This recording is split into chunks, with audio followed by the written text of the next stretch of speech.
Hello lovely people, welcome back. I hope your day is going great. Welcome back to my channel. So I'm here with a very interesting story, and this week has been quite a heavy week of updates on the book Finding Freedom. There has been so much buzz about it and a lot of emotions as well, some heavier, some lighter. But today I came across this heartwarming story and I wanted to share it with you, just kind of to cut through everything and to have a lighthearted mood, because this one has some very sweet anecdotes. So it's from Prince Harry and Meghan from their dating years, and let's go into this article courtesy of harpersbazaar.com. So the article states, it would seem that there is much we previously didn't know about Meghan Markle and Prince Harry's dating history. In the new royal biography, Finding Freedom, Bazaar's royal editor-at-large Ahmed Scobie and royal correspondent Caroline Durand discuss Harry and Meghan's very first meetings and how they initially communicated with one another. After a 3-hour meet-up followed by a romantic dinner the next day at Soho House's Dean Street townhouse in London in the summer of 2016, both Harry and Meghan were reportedly smitten with one another. And according to Finding Freedom, they quickly followed one another on social media. Per Scobie and Durand, although she shared much of her London visit on social media, Meghan knew she had to keep her dates a secret, but the clues were there. Around the time of their first encounter, she began to follow a mysterious-looking Instagram account by the name of Spiky Mau 5. The co-authors continued with no face visible in the profile photo, just a mouse-shaped helmet. It would have meant nothing to most people, but it was in fact Harry's private account. Explaining the unusual pseudonym, Scobie and Durand revealed a big house music fan. He crafted the pseudonym by using part of the name of one of his favorite DJs, Dead Mau 5. Spiky came from a Facebook alias that Harry used for an account he had under the name of Spike Wells. Spike was a nickname sometimes used for the prince, particularly by Scotland Yard officers. Harry's Facebook account before he shut it down had a profile photo of 3 guys in Panama hats taken from the back in an MGM Grand Las Vegas hotel suite, Finding Freedom revealed. The account said he was from Maun, Botswana. Prior to that photo, Harry used the image of King Julien, the eccentric lemur from the DreamWorks movie Madagascar. And while Meghan kept her dates with the prince under wraps, she used her Instagram account to send a public, yet secretive message to Harry. Scobie and Durand explained much bolder was Meghan's public Instagram post the same night of their first solo date. A photo of love hearts candy with the inscription "Kiss Me" and the caption "Love Hearts in London." As the authors elaborated whether it had meaning to anyone else, Harry got the message. So isn't that heartwarming? I just read that and it made my heart melt. So the article goes on elsewhere to talk about how they started to date, and when Meghan first met Harry in London in 2016, she joked to a friend that she was hoping to meet a nice English gentleman to flirt with. But when she met Harry, the book goes on to talk about how their relationship quickly became very intimate.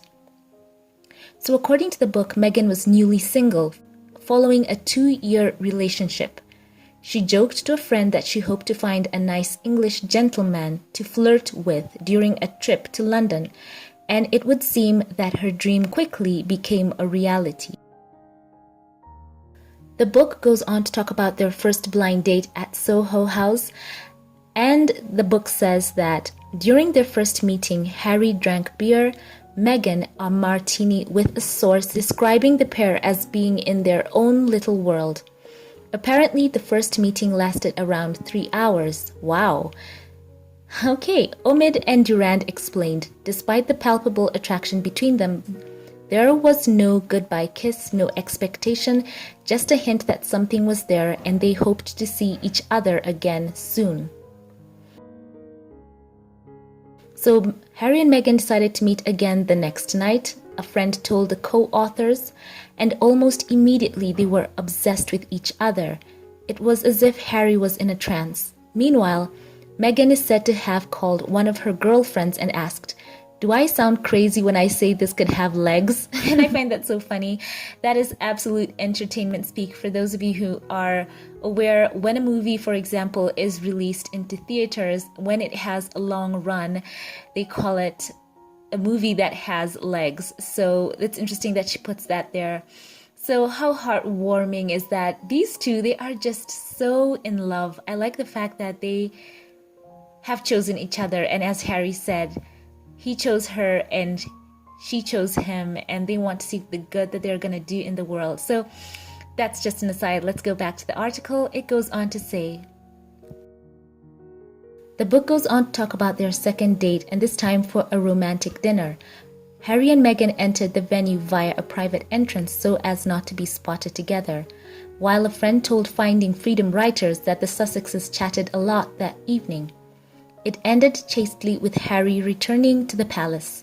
Still, their chemistry had been electric throughout the meal as they both flirted, a touch of an arm here, direct eye contact there. It would seem as if the couple experienced love at first sight.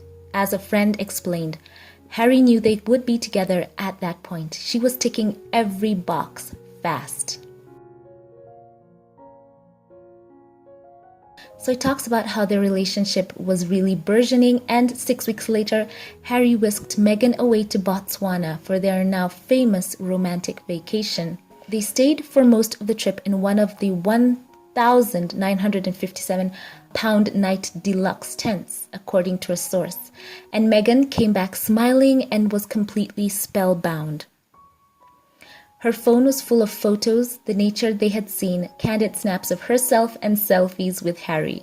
Okay, can I interject here and say, can we get an Instagram account? I would love to see them share at least a few of those images, especially the selfies. Okay, back to the article. It says that they would have happily spent the entire summer there together. So this is wonderful. Meghan says that she and Harry talked so much about the things they rarely shared with anyone. According to a friend, the Duchess revealed, "I've never felt that safe, that close to someone in such a short amount of time." And technically, the getaway was just their third date, but by that time, they were already dancing around the idea that this may just be a forever thing. And Harry began to covertly visit Meghan in Toronto, where she was filming Suits, and the rest is well-documented history. So this is another excerpt that really touched my heart.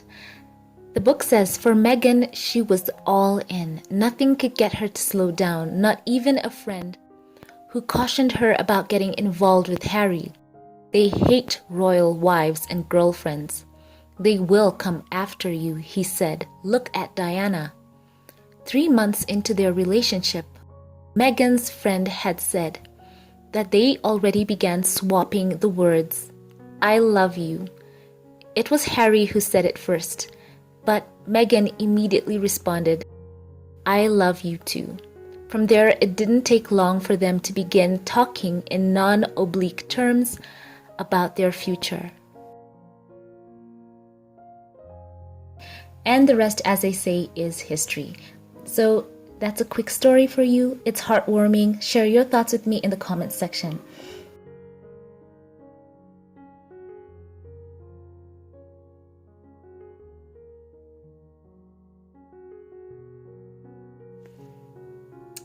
So thank you all for watching this video. If you liked it, don't forget to share and click that subscribe button if you enjoy this kind of content, and I would love to see you here again.